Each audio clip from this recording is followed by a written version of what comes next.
Travis Baldry here for Double Damage Games. It's only a couple of weeks until Rebel Galaxy Outlaw comes out as of the date of this recording. August 13th, coming right up, and only 2 more days till press and streamer keys go out. So in advance of that, I thought I would put together a short-ish video that is basically a how to play for Rebel Galaxy Outlaw. Just kind of a quick onboarding, hoping to make sure that you have a good time. The era of manuals is over, sadly, but maybe this is the next best thing. Anyway, without further ado, let's just get right to it. I'm going to try and keep it snappy. First thing you're going to see when you start the game out of the Epic Games Store is the launcher. And the first thing I want to draw your attention to here is the controls. You can see I have gamepad selected. Rest assured, you can use your multi-device HOTAS if you want. You can use mouse and keyboard, but we absolutely recommend that you start with a gamepad. It's bar none our favorite way to play. And we've got a bunch of devices laying around our office. The combination of having haptics, having a predictable control scheme, having 2 analog axis sets at your thumbs, and these nice triggers is really great for this game. Again, you can play however you want. This is what I recommend first time out of the gate, and then maybe move on to something else. The next thing I want to talk about is streaming. We have gone out of our way to make streaming easier to manage in this game than in the original Rebel Galaxy. There is a lot of licensed music, nearly 24 hours worth, well over 400 tracks. And what we've done is paid additional for what's called in-context usage licensing, which means that in your monetized content, if you are playing the game and that song is playing in context in the game, it's okay. You don't have to stress about it. Now, there's a small percentage of the soundtrack that we were not able to secure those rights for. And because of that, we have what we call the stream-friendly music-only option.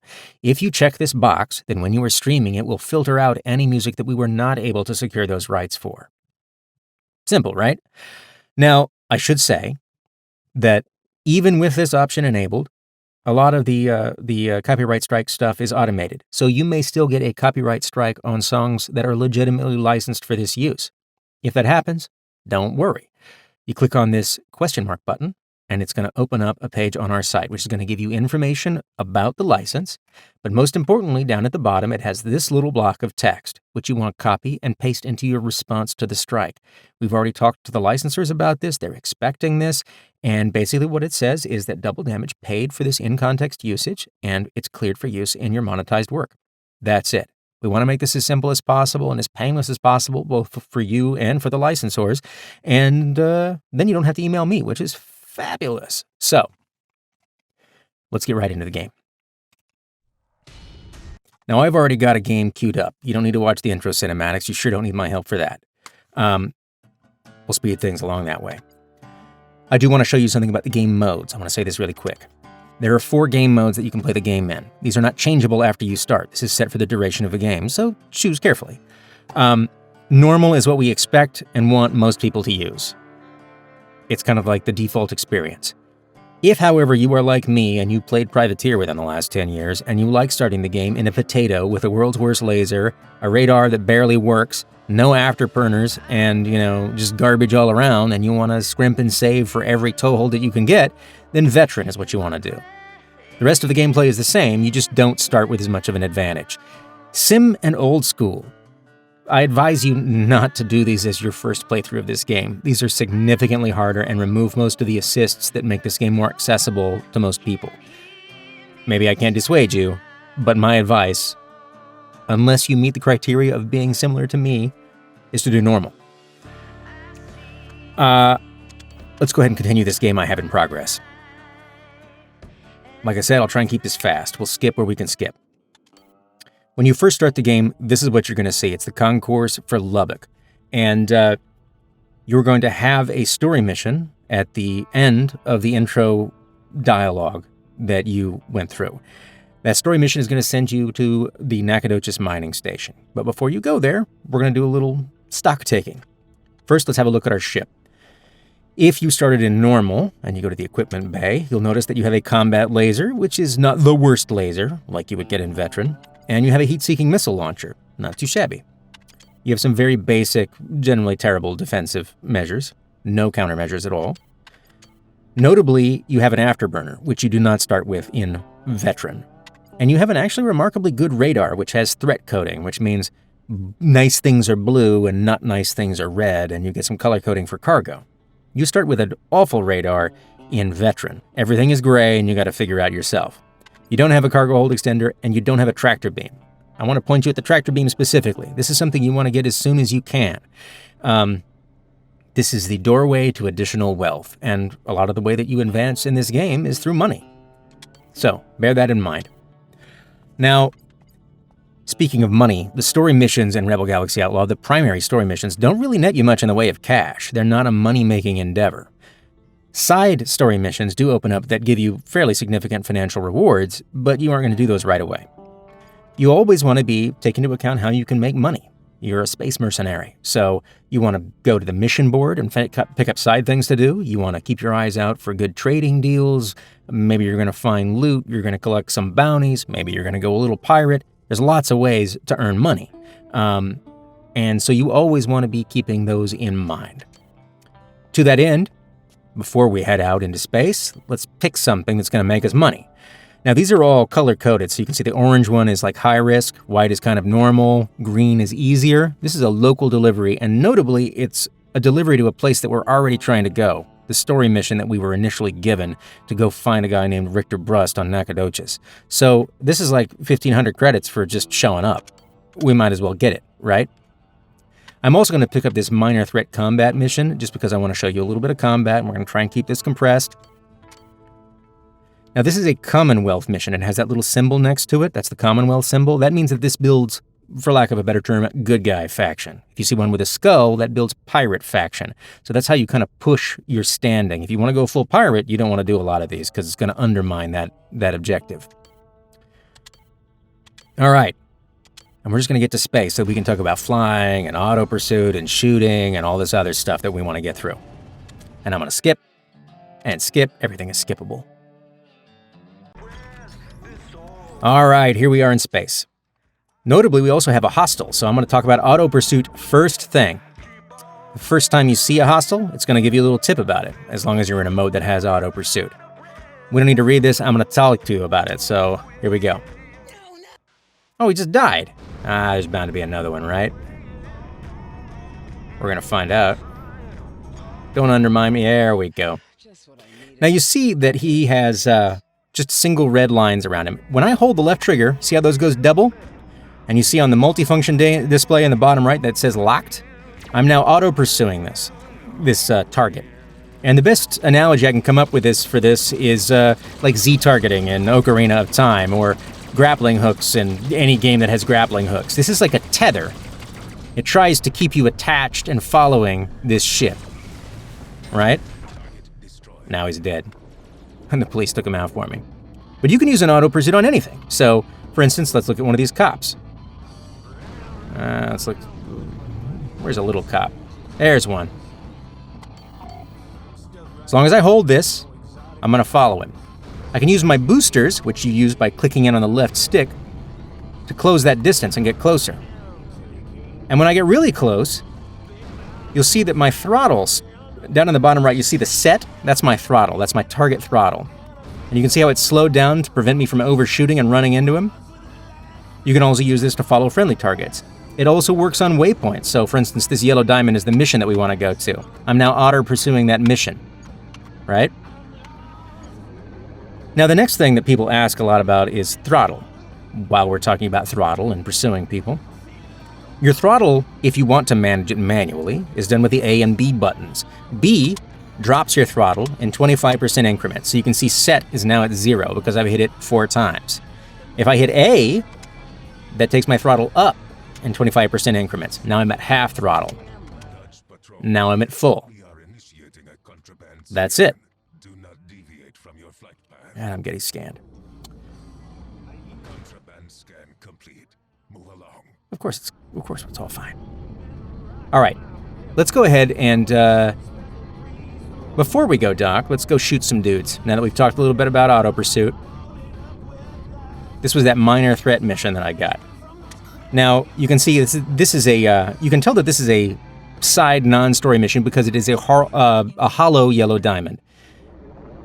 This one is a solid yellow diamond. This is the story mission that we were getting at the start of the game, and that's your differentiator. Now, To do most actions in the game, you use what's called a context button, which is also A. You can see in the top right, it wants me to autopilot to this location now that it's on screen. So if I hold A, it'll engage autopilot and take me to my destination. And I have arrived. Now you can see that tip up top about scanning. Let's do that. Y is your command menu, right?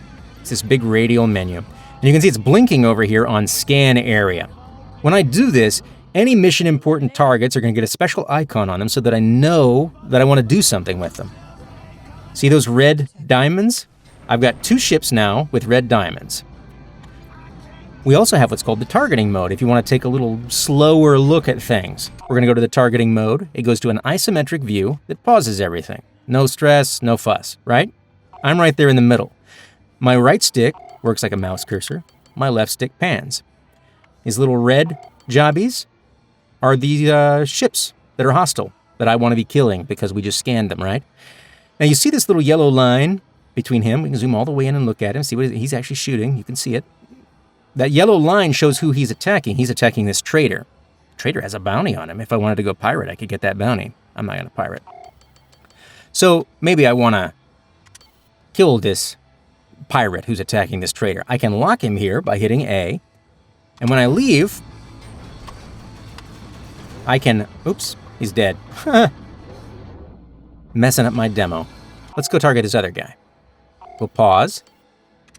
We'll select him. And I will hold auto pursuit. All my targets were killed by traitors. So, I mean, this is an open world and stuff is happening all over the place. Sometimes you get a hand.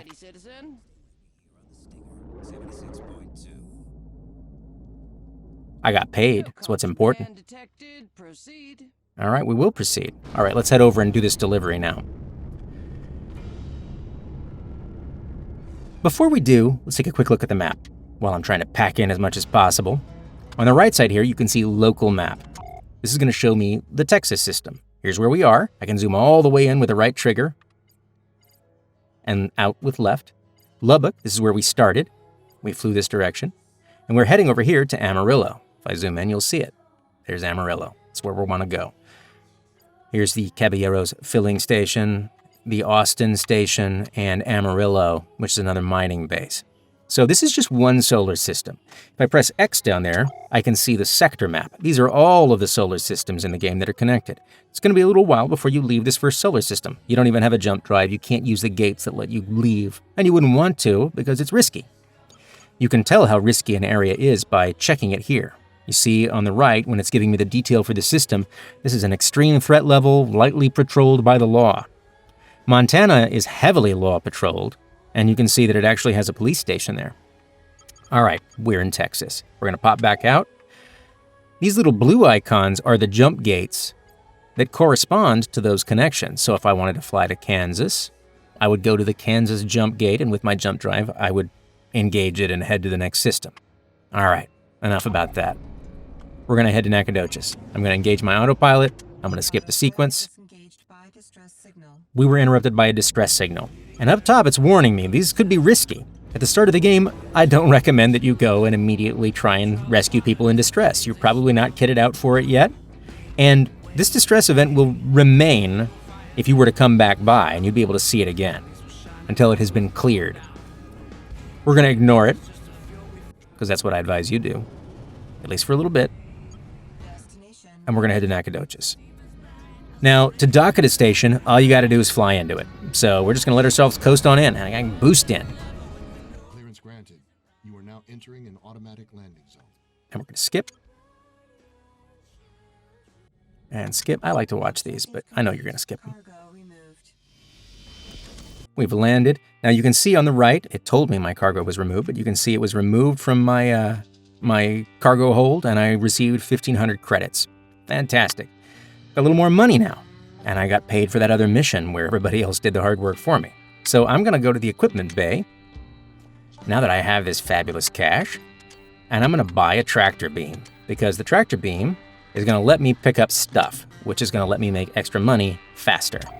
Loot is good. All right. Heading out.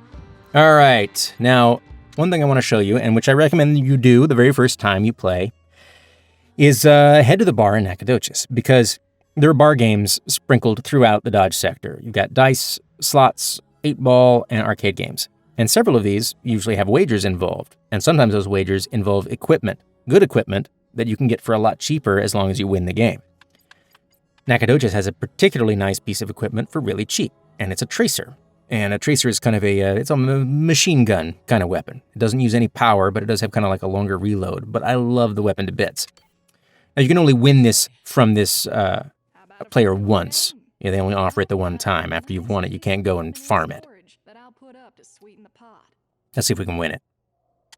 Only 300 credits for a gun that basically costs 6,500. So if you get this right away, pretty great. Little tutorial on this. That's my brake.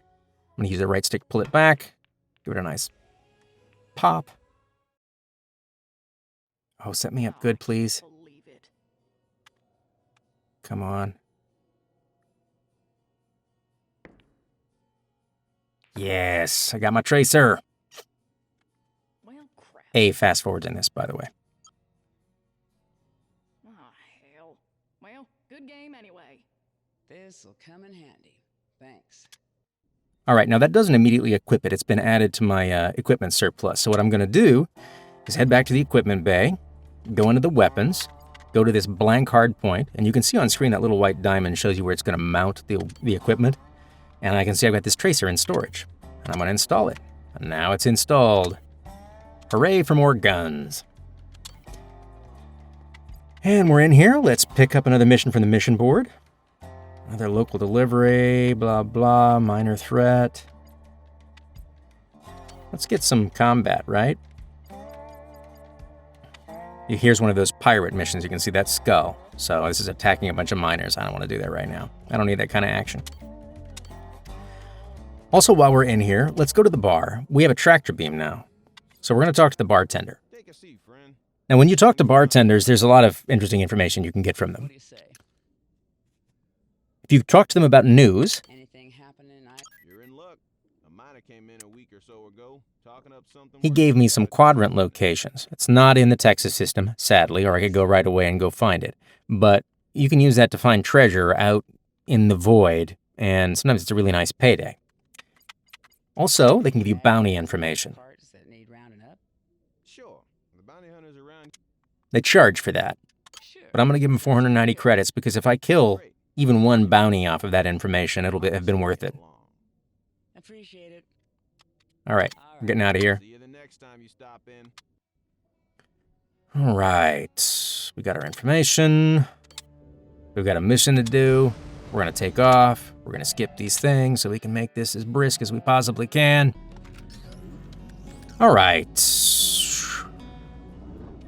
I want to change my radio station. Again, that's from the command menu, and you can use these shoulder buttons to cycle through the stations. There's 7 stations. You can actually see the song that's being played and the artist.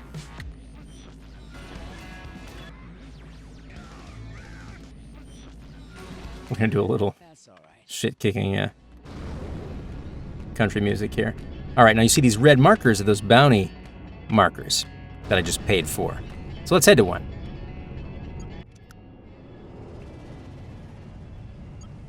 Looks like we've got some uninvited company. Now I'm going to use my targeting mode, and we're going to figure out who's got this bounty on them. Nothing. There it is. Now you see how it's got a bounty of 2,600 credits. So I'm going to lock this person. This is actually, they're actually attacking a cop. If I were to fully help this cop out, I would actually get in their good graces and I would get a little blue star and the cops would look the other way if I did any nasty business. But I mostly want this money. Now you can see I've got lock on this heat-seeking missile. Heat-seeking missiles require a rear profile, which is why that went away. We'll fire a second one.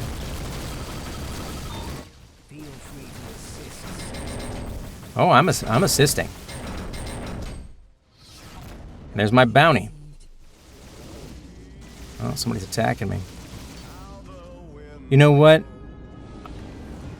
When you use the back button, whatever it is, you get these context-sensitive radio options that you can use for whoever it is that you've currently got actively targeted. You can actually cycle that target, too. So if I wanted to talk to the cop, I can go over there and ask him if he needs help. I know he needs help. But, let's insult them. If you want to keep that in one piece, you better start running. Only the cleverest. Now that just made him swap targets, which means he's attacking me and not that cop.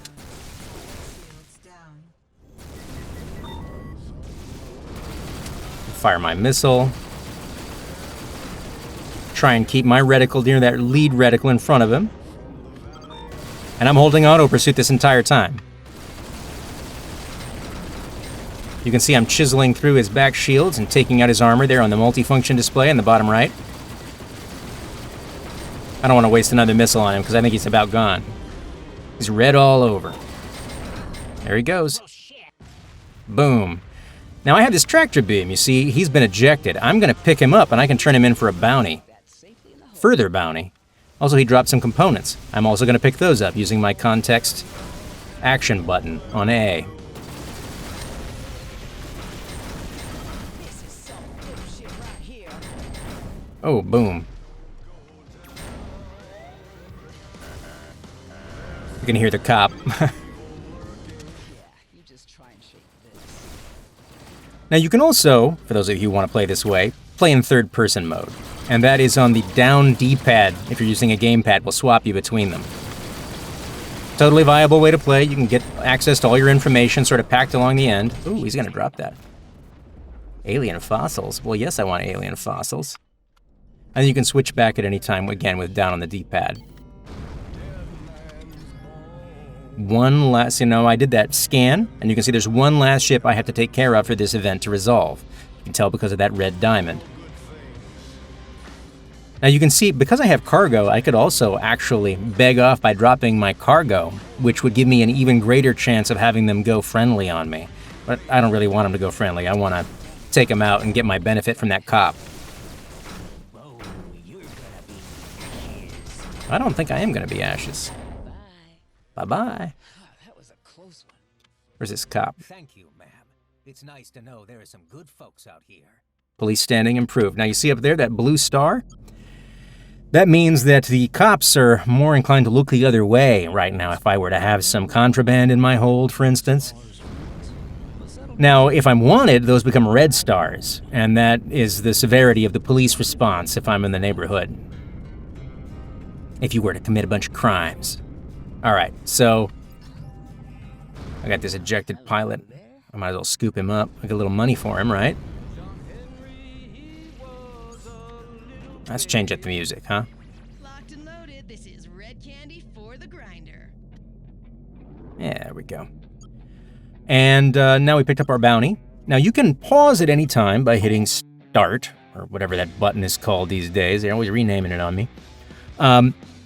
And here you can deal with your just kind of basic settings. By the way, I should mention, if you are one of those people who need your axis flipped, this is where you do it. There's where the pitch axis flip is. If you don't like flight stick style input. I can use my shoulder buttons and tab through these different menus. I can see the current equipment that I have on board. I've got a little bit of mild damage to my armor. I can see my power drain from the different components that I have installed. Here are the missions that I currently have active. This is the story mission, you can tell because it's got that little diamond in front of it. And I have this minor threat Commonwealth mission, which we're about to go ahead and do. I can see what I've got in my cargo hold, and I can eject those things, actually. You can jettison them down below if you want to get rid of something in your hold. And maybe you found something worth a lot more money and you want to get rid of something that's worth very little. So I've got those alien fossils. That's $4K a pop. If I found more of those and didn't have room, I'd want to eject those citizens' arrests and pick up the fossils. Notes. This is that rumor that I got in the bar. So at K8 in Kansas, maybe there's some good stuff. And then back to system. All right. Ooh, when I scan, you see that little purple marker? When you scan, you see it does that kind of pulse and reveals things in the distance. Oh, and she even said, aha. That little purple thing means it's good stuff. Let's head to it. We can just autopilot to it, but because we're so close, I'm going to show you something else. You can also, if you don't want to do these sort of interstitial travels, you can use sublight. It's that secondary context in the top right. It's found on the right shoulder button, so I'm going to hold that.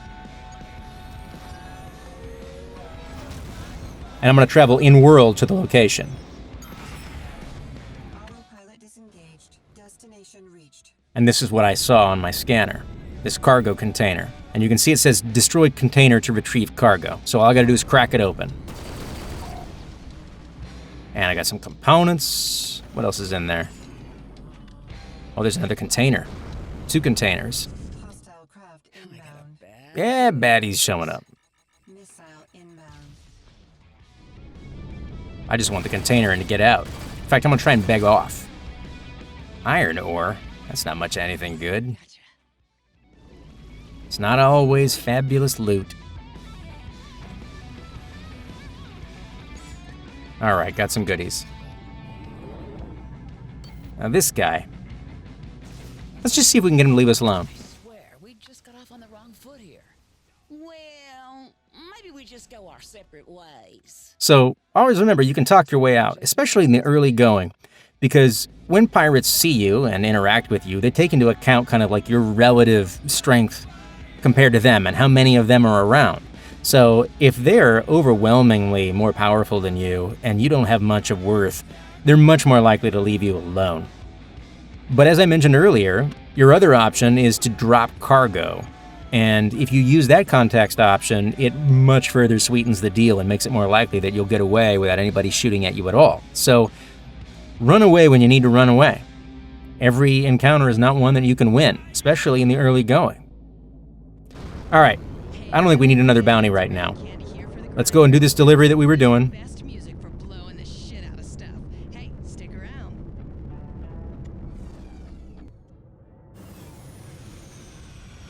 Autopilot disengaged. Is that distress signal?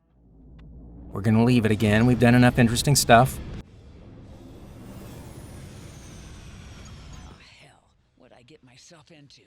Destination reached. Oh, it wasn't a delivery. It was a shooting people thing. Looks like everybody's gonna shoot him for me again anyway, right? So I'm gonna scan, find those mission important targets, grab one with my auto pursuit, fire a missile. This one missile's gonna take him out too, watch. Boom. This guy, this coach whip, he's gonna take more than one missile. He's a little bit tougher customer. He's currently attacking somebody else, I think. I'm gonna let him do that. I wanna get right up behind him, and I'm not gonna tip him off that I'm about to shoot him. Because they will juke and dodge if they know that you are after them. Now, see, he's breaking off. Haha. Very nice. I'm gonna scoop up his soy paste, which of course I want. Complete. And robot workers. All right. Now that I've got some sweet, sweet loot, what I'm gonna do is go to the map. Let's go sell this. I'm gonna go to Amarillo. Now, I've never visited Amarillo before, but I wanna show you something. I have visited Nacogdoches, and I have visited Lubbock. You see on the left that I can see not only the services that are available there now that I've visited. They have a mission board, a shipyard, a garage, they have a merchant's guild, a bar, there's billiards there. And I can also see the economic data that was there the last time I was there. How much they wanted to pay things for, things that are in demand, and things they produced and how much it cost to buy them there. So when prices are red, that means they're kind of below the system average. And when prices are green, that means that they are above. They want things, they're willing to pay more, right? Oh, I didn't set my location, but I'm just gonna set this to closest station, which I know is gonna be Amarillo based on where I am. Let's fly on over there. Destination reached. We're gonna go ahead and dock. We're gonna offload our commodities. You are now entering an automatic landing zone. We're gonna skip. All right. We have some repairs to be done. We wanna go ahead and make sure that we're all cleaned up, a little bit of mild damage. We wanna refill our ordnance, because that's those missiles that we're using. Gotta make sure we're topped up. And let's go to the commodities market. We got some good stuff. So you can see that I can sell this soy paste here for a lot better than market price. They want it. And you can see that graph down. It recently went up. And it looks like it's commonly imported from Austin, which means that I can probably go buy it at Austin because they produce it there. So you can start to build a picture of where you want to get stuff from and where you want to deliver it to. You can also see the last price that you paid for something or the last sale that you made. So I'm going to sell this stuff, these alien fossils. We'll just sell all of it. We made a tidy little profit there from loot. That tractor beam really pays off. Okay. What are we going to do? I want to check really quick to see if we get a rumor that's in Texas. Hey there, what are you having? Let's check the news. There was a rumor going Mississippi. Well, we're not in Mississippi. No good for us right now. Thanks for the drink. Take care, friend. All right. Now we got 17 grand now. One of the other things that you're going to do early on is improve your defensive capability. The starting armor you got is truly awful. I recommend that you update it as soon as you possibly can. Step up to carbide is a good one. So we're going to sell our old plastine armor and get this carbide armor. Good stuff. I also recommend countermeasures. This lets you defeat missile locks. Very nice. When it comes time to get a shield generator, I'm going to talk to you a little bit about power really quick. Your system has a central power system, which means that your weapons, your afterburners, your shields, and a lot of passive systems all draw from the same power pool. So if you put a really nice shield generator and you don't have a nice power plant, you're not going to have a lot of energy left over for shooting. And you can see this bar breakdown up top. It's kind of like one of those space bars on like an iPhone, right? You can see how much less fire time I have if I install this shield generator because of how much power it consumes. It says I only get 18.8 seconds of linked fire if I put this in, as opposed to the unlimited linked fire right now. And you can see what's taking the power that I have available. I have 22 gigajoules available to spend effectively, and shields are taking up the lion's share. And now they would take even more. And a little bit goes to my radar, right? So let's go and look at power plants. So if I were to actually add another power plant, I get up to 27 gigajoules, 32 gigajoules. Now, not every power plant can be installed in every ship. You can see that this requires a Mark III power plant mount. The Platypus does not have that. It does have a Mark II, you can tell, because it goes white up there if it requires a Mark II. So it would be great for me to get a power plant before I do anything else. All right. What do we want to do here? Let's talk guilds real quick. There are two guilds in the game. There's the Mercenaries Guild and the Merchants Guild, and they both cater to different styles of play. If you're more of a trader, you may want to join the Merchants Guild. The missions that you get when you join a Merchants Guild are generally going to be a lot more lucrative than what you would get from a normal mission board, and they're going to be tailored to the kind of things that you want to do. Is this the Merchants Guild? I'm considering a membership. Sure, Yeah, we're going to join, right? Excellent.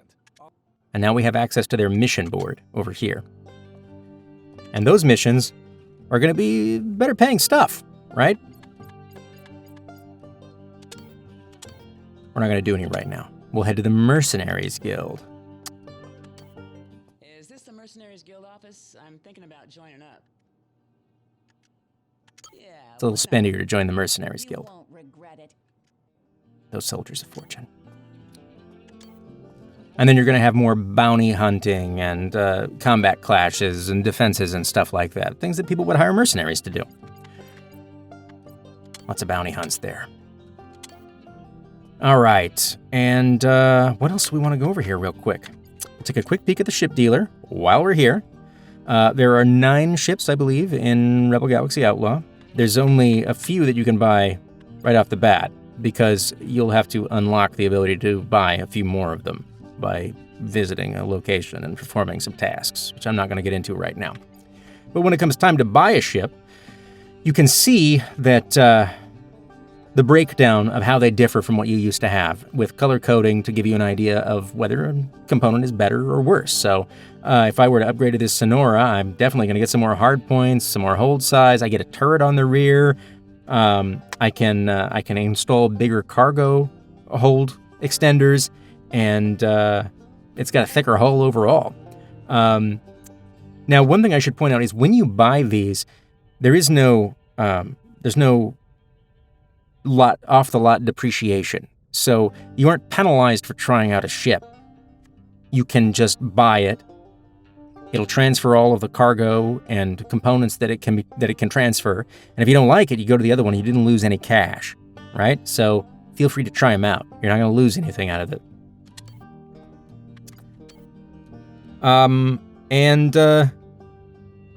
Let's just pick one last thing to do.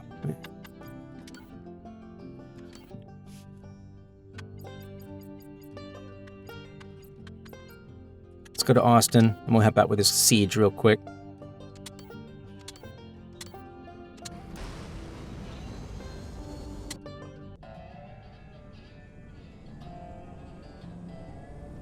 I said I was going to skip all these.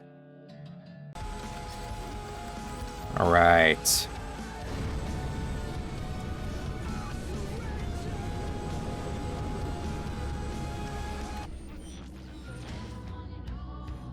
Oh, I love this song. Jetty Ray.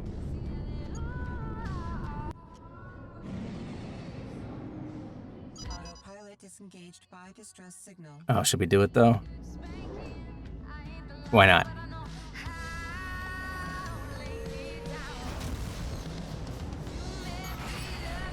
I seem to be in a bit of trouble.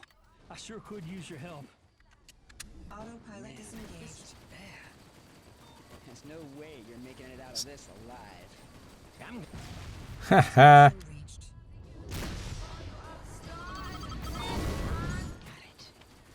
Now, I'll give you a couple quick targeting tips. There are multiple ways to target things in this game. We've already talked about using the shoulder button to lock. Let's kill this guy. Oh, he used the countermeasures.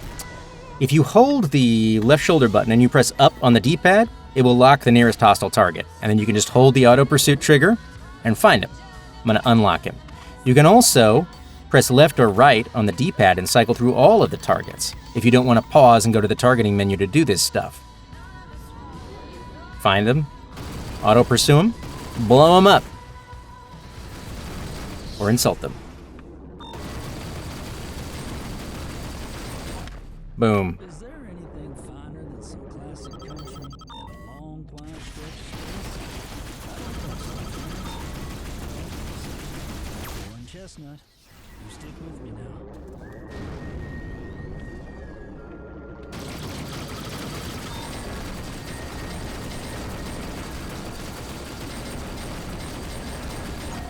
There we go. You got my thanks. It ain't much, but I hope this'll help you out. I like people who appreciate my help. And he gave me 4,400 credits for it. Not too shabby. All right, we were heading to Austin. And you can kind of tell, there's the planet.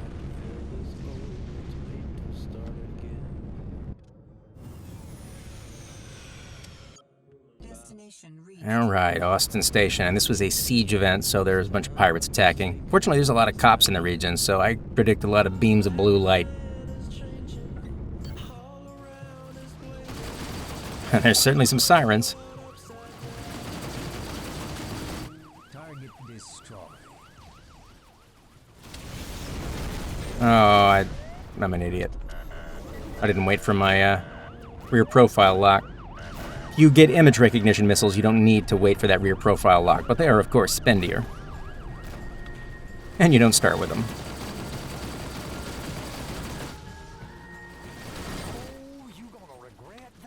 I don't feel like I am. Oh, and I got a little bounty for it, too.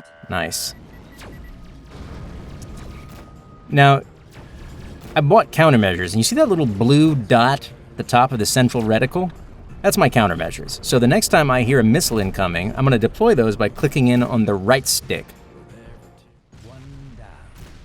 But nobody's firing any missiles at me. Nothing left but dust. honestly, speaking of the reticle, while we're here, let's do one last thing.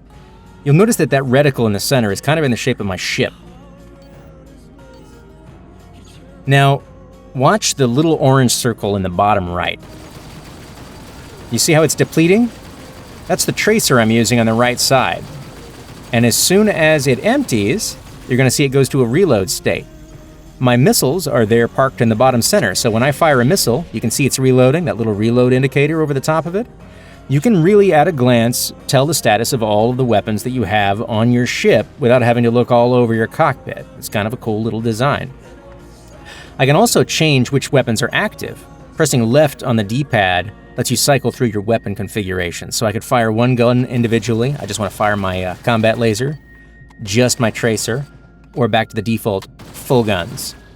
I can do the same thing with missiles if I had more than one missile mount by pressing right on the D-pad, but I really only have the one mount, so it's not going to do me any good.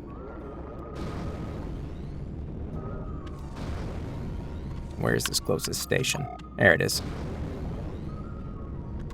Let's push my engines fast, right? Now you can see that the set speed over there for my throttle went up to 500. It's a nice increase. I'm going to move a lot faster now.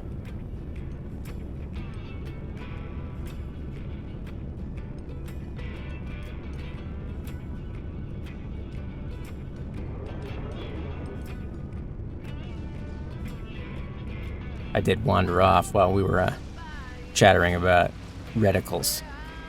I've kept this really brisk, haven't I? What is this, a half hour?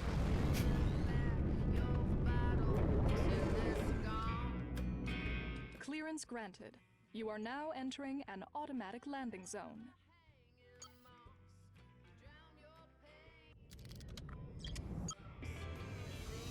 All right. And some of those criminal pilots I picked up have now been removed from my hold, and I got a little money for it. And here we are on Austin. And this is a good place to stop. So, to sum up, there's a lot to learn, there's a lot to do. Take your time. Don't be afraid to run. Pay attention to what equipment you're getting. And find ways to earn some cash that don't give you too much risk early on. And take your time getting out of the first solar system. We really don't need to head out until you really got your feet under you. So, relax and have a good time. We really hope you enjoy this game. We've had a hell of a great time making it. We still have a great time playing it. We hope you dig it. And we'll see you August 13th.